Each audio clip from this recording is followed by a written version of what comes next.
Hey, what's up you guys? It's Dorothy and welcome back to my channel. In today's video, we're going to go into part 2 of chapter 8 of Marked by PC Cast and Kristen Cast. So let's get right into this video. This video may contain sensitive topics and foul language. If you do not wish to continue, I suggest you click off the video now. You have been warned. Okay, here's the deal, Zoe. You have this weird mark, so everyone's talking about you and wondering what the fuck is up with you. She rolled her eyes and clutched her pearls, dramatically changing her voice so that she sounded really silly and gushing. Ooh, the new girl has a colored-in mark. Whatever could that mean? Is she special? Does she have fabulous powers? Oh my, oh my. She dropped her hand from her throat and narrowed her eyes at me. Her voice went as flat and as mean as her gaze. Here's what's what. I'm it here. Things go my way. You want to get along here? Then you'd best remember that. If you don't, you'll be in a world of shit. Okay, she was starting to piss me off. Look, I said, I just got here. I'm not looking for trouble, and I have no control over what people are saying about my mark. Her eyes narrowed. Ah, crap. Was I going to have to actually fight this girl? I'd never been in a fight in my life. My stomach knotted up, and I got ready to duck or run or whatever would not get me beat up. Then, just as quickly as she'd gone all scary and hateful, her face relaxed into a smile, and she turned back into sweet little blonde again. Not that I was fooled. Good. Just so we understand each other. Huh? I understood she was definitely a bully, but that was all I understood.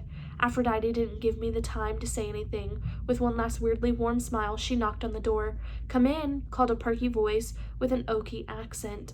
Aphrodite opened the door. Hi, y'all. Oh my gosh, come on in. With a huge grin, my new roomie, also a blonde, rushed up like a little countrified tornado. But the instant she saw Aphrodite, her grin slid from her face and she stopped hurrying towards us. I brought your new roommate to you. There was nothing technically wrong with Aphrodite's words, but her tone was hateful and she was putting on a terrible fake Oklahoma accent. Stevie Ray Johnson, this is Zoe Redbird. Zoe Redbird, this is Stevie Ray Johnson. There, now ain't we all nice and cozy like three little corns on a cob? I glanced at Stevie Ray. She looked like a terrified rabbit. Thanks for showing me up here, Aphrodite. I talked quickly, moving toward Aphrodite, who automatically stepped back, which put her out in the hall again. See you around. I closed the door on her, as her look of surprise was just beginning to change to anger. Then I turned to Stevie Ray, who was still pale. What's with her? I asked. Even though I didn't know her at all, I could tell that Stevie Ray was struggling with how much she should or shouldn't say, so I decided to help her. I mean, we were going to be roommates. She's a bitch, I said. Stevie's eyes went round and she giggled. She's not very nice, that's for sure. She needs a personality adjustment, that's for sure, I added, making her laugh some more. I think we are going to get along just fine, Zoe Redbird, she said, still smiling. Welcome to your new home. She stepped aside and made a sweeping arm gesture at the little room, like she was ushering me into a palace.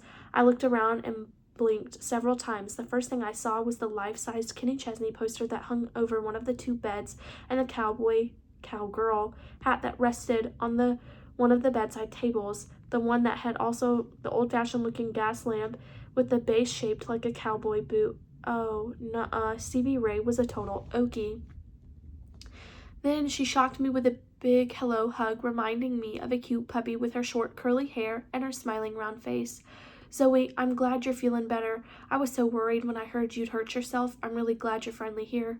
Thanks, I said, still staring around what was now my room, too, feeling totally overwhelmed and weirdly on edge of tears again. It's kind of scary, isn't it?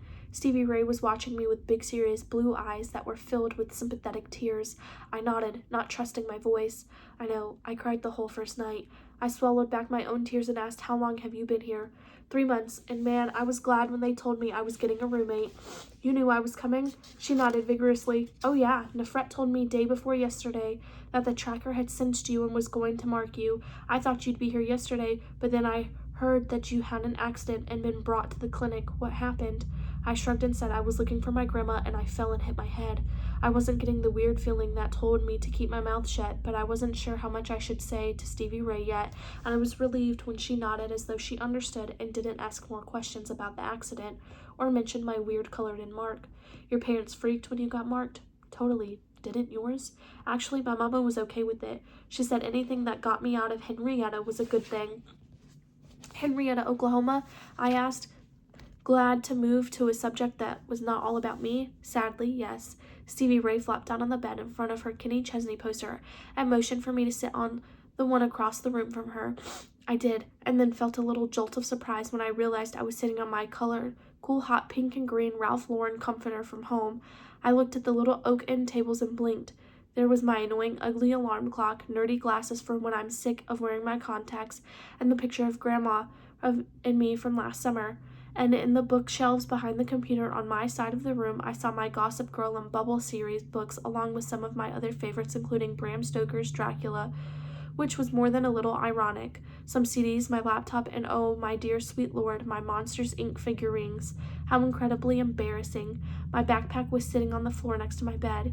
Your grandma brought your stuff up here. She's really nice, Stevie Ray said. She's more than nice. She's brave as hell to have faced my mom and her gross husband to get this stuff from me. I can only imagine the overly dramatic scene my mom caused. I sighed and then shook my head. Yeah, I guess I'm lucky. At least my mama was cool about all of this. Stevie Ray pointed to the outline of the crescent moon on her forehead.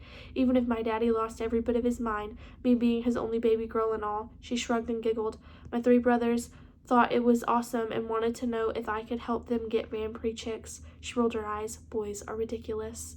Boys are definitely ridiculous, I echoed, and I smiled at her. She and I were going to get along just fine. I'm going to make this into a part 3. I will see you guys in part 3. Bye.